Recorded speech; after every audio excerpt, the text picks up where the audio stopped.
Welcome to another deep dive. Today we're going to be talking about a guy I'm sure you've all heard of, even if you don't follow chess that much. Yeah, Garry Kasparov. Garry Kasparov, truly a legend. And today we're going to take a deep dive into his life, both on and off the chessboard. We're Absolutely. going to be looking at his childhood, Yeah. his rise to fame, his rivalry with Karpov. Yeah, one of the most amazing rivalries in chess history, let alone anything else. And then also how he transitioned his career after professional chess into writing, political activism, all that stuff. Yeah, and it's really a testament to his strategic mind and how he can kind of apply this way of thinking to any domain, really. Yeah, so anyone who's interested in strategy and excellence, Yeah. and really just what makes someone a champion, Yeah, this deep dive is for you. for sure. So to start off, let's just rewind all the way back to the beginning. Kasparov's childhood in Baku, Azerbaijan. I mean, what a place to start, you know? Like when you think about the kind of environment that breeds champions. I don't know if you necessarily think of Baku. Right. But, he was immersed in chess from a young age, obviously incredibly talented. Yeah. But I think that the Soviet chess school system that he came up in really deserves a lot of credit. Yeah. It's a pressure cooker, but it produces some of the most incredible Chess players. chess players in the world. Yeah. It's like boot camp, but for chess. Yeah, exactly. And you can see how that kind of disciplined approach really shaped Kasparov early on. Absolutely. And talk about a meteoric rise to the top. I mean, becoming the youngest world chess champion ever at 22. I mean, that's It's not just winning, it's rewriting the record books. absolutely, it's making history. Yeah. And it's not just that he defeated Karpov, but he dethroned him, right? Yeah. He took the title from him. Right. Starting one of the most epic rivalries in chess history. And arguably the biggest rivalry Oh, for sure. in the history of the game. And I think what's really fascinating about it is Yeah. that it wasn't just a rivalry of, skill or moves. Right. It was styles. Yeah. It was personalities. Yeah. It was a Yeah. clash of two completely different ways of approaching the game. Absolutely, like Yeah. two forces of nature just going at it. Exactly. You had Karpov, the reigning champion, known for his positional mastery, this very slow, suffocating style. Right. And then you had Kasparov, this young upstart who came in with this incredible dynamic aggression. Yeah. He was willing to take risks. And that was kind of his trademark, right? This aggressive style. Yeah, and people always talk about his aggression, but I think it's important to understand what that really meant. Yeah, so break it down for me. What made it different? Was he just playing faster, or was there more to it? It was so much more than just speed. I mean, he was willing to embrace risk in a way that other players just weren't. He was willing to sacrifice pieces to destabilize the board, to force his opponents into unknown territory. So it's almost like psychological warfare as much as it is strategic play, right? Absolutely. He was pushing his opponents out of their comfort zones, making them react to him, making them play his game. So he's dictating the terms of the battle from the very beginning. Exactly. And it was a high-risk, high-reward strategy. I mean, it could backfire spectacularly, Oh, yeah, sure. but when it worked, it was just beautiful to watch. Like a force of nature. Exactly. Do you have a favorite example of this? Where you can really see his aggression and this calculated risk-taking at play. Oh, there are so many, but I think Game 16 of their 1985 World Championship match is a classic. Okay. It just perfectly encapsulates Kasparov's willingness to push the boundaries. What happened in this game? So in the opening, Kasparov deviates from established theory. He introduces a novelty that Karpov clearly hadn't anticipated, Okay. and it forces Karpov to think on his feet from the very beginning. So he's not just playing aggressively. He's innovating. Exactly. He's introducing new ideas. Mhm. He's disrupting the way the game is supposed to be played. And this is something you see throughout Kasparov's career, this risk-taking, this refusal to just play it safe. It's almost like a premonition of what he would later do in his political life as well. Absolutely. Yeah, he wasn't afraid to challenge the status quo in any domain. And it's important to note that this aggression wasn't just recklessness, right? Oh, no, not at all. It was always backed up by calculation, by strategic understanding. Oh, absolutely. I mean, he was often sacrificing material not just to attack, but to create these incredibly complex positions that would just overwhelm his opponents psychologically as well as strategically. So it's not just brute force, it's this psychological dominance. Exactly. He understood that chess is as much a mental battle as it is a game of pieces on a board. So he's getting into his opponent's heads. He's making them doubt themselves. Precisely. And that's where I think his true genius lies. And this brings us to that legendary game against Topalov in 1999. widely considered one of the greatest chess games ever played. I mean, if you haven't seen this game, go watch it. Oh, It's a masterpiece. what made it stand out, and how does it exemplify Kasparov's style?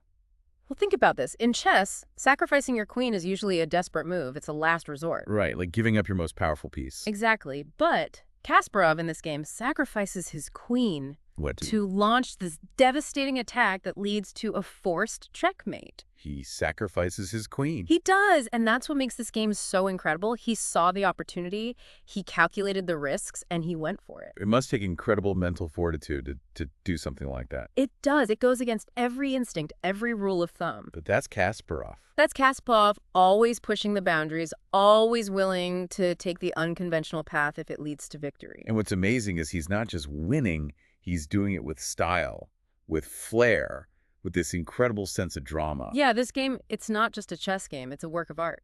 So we see this pattern emerging, right? This willingness to take risks, to push the boundaries, to challenge conventions. It's a theme that runs throughout his career, and something we're going to continue to explore as we delve deeper into Kasparov's life and legacy. I can't wait. Me neither. So we were talking about Kasparov's aggressive style in those epic matches against Karpov. And, it's really amazing to see how that foreshadows his approach to life. Absolutely. This calculated risk-taking, this refusal to be confined by, conventional thinking. It seems like it's really at the core of who he is. It's woven into his DNA. Yeah, and this leads us to, I think, another really fascinating chapter in his story, those battles against Deep Blue, the IBM supercomputer. Oh, yeah. I mean, these weren't just chess matches. Right. These were like symbolic clashes between human intellect and artificial intelligence. Exactly. It was man versus machine. And the whole world was watching. The whole world was captivated. I mean, who wouldn't be? It was like this ultimate test of, human ingenuity versus the power of technology. And he actually beat Deep Blue in 1996. Yeah. That must have been such an incredible feeling. It was a landmark victory, not just for Kasparov, but for humanity as a whole. Right. Like, we can still do this. Exactly. It felt like this reaffirmation of human exceptionalism. That there were still realms where human intuition and creativity could surpass the brute force of computational power. Like, our minds are still the most powerful force out there. Right. But then, of course, the rematch in 1997, and the outcome was different. Deep Blue wins. Yeah. Upgraded processing power, algorithms, all that stuff. And, I mean, that must have been a pretty humbling experience. It was a watershed moment, a real sign that the landscape of this human-machine competition was shifting. Right. But what I find so fascinating is how Kasparov responded to this defeat. Yeah. He didn't retreat into bitterness or denial. He embraced the challenge, he analyzed the game, he studied the machine's moves, and ultimately used this experience to deepen his understanding of both chess and AI. He didn't just, accept defeat and move on. No, he learned from it. Yeah. He grew from it. So he saw this loss not as an ending, but as a beginning. Exactly, as a new opportunity for learning and growth. Yeah, well, which I think speaks volumes about his character. It does. His ability to adapt and evolve even when, things don't go his way. Resilience. Resilience, exactly. And this brings us to, I think, another really interesting facet of Kasparov's post-chess career, his writing. Oh, yeah. He's a prolific author. Yeah, and I think his books offer such incredible insights into his thinking. Right. His approach to strategy, his views on the future of both chess and humanity. And his writing is just as sharp and insightful as his chess play. Let's talk about his My Great Predecessor series. You mentioned it earlier. Yeah. What makes these books so significant? These books are more than just chess manuals. They're a journey through the evolution of chess thought, a deep dive into the minds of the greatest players who came before him. So he's not just talking about their moves. He's trying to understand their thinking. Exactly. He analyzes their games, their styles, their strengths and weaknesses, even their psychological makeup. So it's like getting a master class from Kasparov himself. Yeah, you're learning from the best of the best across time. Right. And what I find particularly interesting is that he's not afraid to be critical. Right. Even of these legendary figures. Yeah. He'll challenge their moves, point out where he thinks they could have played better. He doesn't hold back. Yeah, it's not hero worship. No. It's a real commitment to understanding. It shows a real intellectual honesty, Yep. This desire to push the boundaries of understanding, even when it comes to those who are often revered as icons. So he's not just rehashing old games. He's engaging with them, dissecting them, offering new insights that even seasoned chess players can learn from. Exactly. I mean, even if you've been playing chess for years, you can still learn something from reading Kasparov's analysis. And it really speaks to his intellectual depth and his passion for the game. It does. It's contagious. And beyond my great predecessors, he's written other books that I think are really insightful that explore the broader application of chess thinking. Right. So how life imitates chess, for example. Yeah. Looking at how these principles of strategy and decision-making that he honed in chess can be applied to, life in general. To business, to politics, to personal relationships. Yeah, it's really fascinating to think about. It is. How these skills that we develop in one area can often have these unexpected benefits in other areas of our lives. It's like cross-training for the mind. Right, exactly. Yeah. And Kasparov, I think, makes such a compelling case for how chess can be this valuable tool for developing critical thinking, problem solving, the ability to anticipate and respond to complex situations. Skills that are increasingly important in our rapidly changing world. It's like he's saying that chess isn't just about winning or losing on the board. Right. It's about developing this mental agility and strategic thinking that can help us navigate the challenges of life. Exactly. And speaking of challenges, this brings us to another remarkable chapter in Kasparov's story, his political activism. Right. Particularly his outspoken opposition to Putin's regime in Russia. Yeah, and this is where we see that same risk-taking spirit. Yeah. That same refusal to back down from a challenge play out on a much larger stage. Absolutely. And it takes immense courage to speak truth to power, especially in a context where dissent is often met with harsh consequences. Yeah. I mean, he could have easily just, enjoyed his life as a chess legend. Right. He had fame, he had fortune. Right. But he felt this moral obligation to use his platform, to use his voice, to fight for what he believed in. Exactly. And he didn't just criticize from the sidelines. Oh, He yeah. actively engaged in the political process. He co-founded the United Civil Front, a coalition of opposition groups, and even ran for president of Russia in 2008. Wow, that's a bold move. It was a David versus Goliath battle, but he fought anyway, not because he expected to win, but because he believed it was important to stand up, to offer an alternative, to give voice to those who were being silenced. It's really inspiring to see someone who has achieved so much in one field. Yeah. Use their skills and influence to make a difference in the world. It shows that true greatness isn't just about individual achievement. It's about using your talents to contribute to something larger than yourself. Absolutely. It's incredible to see how Kasparov's life has unfolded, this journey from chess prodigy to world champion to political activist. Yeah. It's like he's constantly pushing himself to confront new challenges, Right. to use his intellect and his strategic thinking to make an impact beyond the chessboard. And I think, one of the most compelling aspects of his story is his engagement with technology, particularly artificial intelligence. Right. I mean, his battles against Deep Blue weren't just about chess. They were about exploring this evolving relationship between human and machine intelligence. Yeah, those matches were really like a glimpse into the future. And what's so fascinating is that even after his defeat in '97, he didn't view AI as the enemy. He became like a thoughtful commentator on the potential benefits and the risks of this rapidly advancing technology. He's often talked about the need for what he calls intelligent cooperation Okay. between humans and AI, emphasizing that we should be focused on using AI to augment human capabilities, not replace them. Right. He recognizes that it can be a powerful tool for progress, but it's essential to develop ethical frameworks and ensure responsible development. So it's like he's approaching AI with that same strategic mindset Absolutely. that he brought to the chessboard, Yeah. analyzing the situation, evaluating the risks and rewards, and ultimately trying to figure out how to leverage this new force for positive outcomes. Exactly. And it brings us back to that quote we've been talking about throughout this deep dive.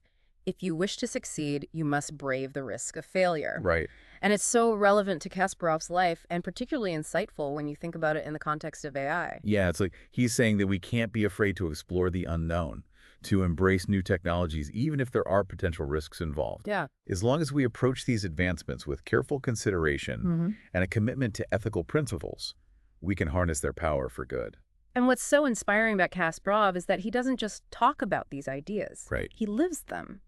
He's constantly challenging himself, pushing himself outside of his comfort zone, whether it's through his writing, his political activism, or his engagement with emerging technologies. He's like a true embodiment of that lifelong learning spirit, He is. always seeking new knowledge, new experiences, new ways to make a difference in the world. And I think that's a really powerful message for all of us, Yeah. In a world that's changing at such an unprecedented pace, Right. it's essential to cultivate that same adaptability, that same willingness to embrace new challenges, that same commitment to learning and growth. So as we wrap up this deep dive into the life of Garry Kasparov, Yeah. what are some of the key takeaways you hope our listeners will carry with them? Well, first, I hope they've gained a deeper appreciation for just the brilliance of Kasparov's mind. His mastery of chess, his strategic thinking, and his ability to apply those skills to, such a variety of domains. He's shown us that strategic thinking isn't just about winning a game. It's a valuable tool for navigating complexity, making informed decisions, and pursuing goals with clarity and purpose. Right. And beyond his chess genius, he's shown us the importance of courage, conviction, and a willingness to stand up for what you believe in even when it's difficult. Absolutely. His political activism is a powerful reminder that we all have a role to play in shaping the world we want to live in. And finally, his engagement with technology, particularly his insights into AI, highlight the need for, thoughtful ethical considerations as we navigate a future that's increasingly shaped by these advancements. Right. He encourages us to embrace the potential of AI while remaining vigilant about its risks, striving for a future where humans and machines can work together for the betterment of society. He's a true inspiration, reminding us that intellectual curiosity, strategic thinking, and a commitment to making a positive impact are qualities that remain relevant and essential no matter what challenges or opportunities lie ahead. Absolutely. Well, this has been such a fascinating conversation. Thank you for sharing your insights. My pleasure. And to our listeners, thank you for joining us on this deep dive into the extraordinary world of the Garry Kasparov. Yeah, thanks for listening. We hope you've enjoyed exploring the life and legacy of this remarkable individual. He's truly one of a kind. As Kasparov himself might say, the game is never truly over. There's always more to learn, more to explore, and more to achieve.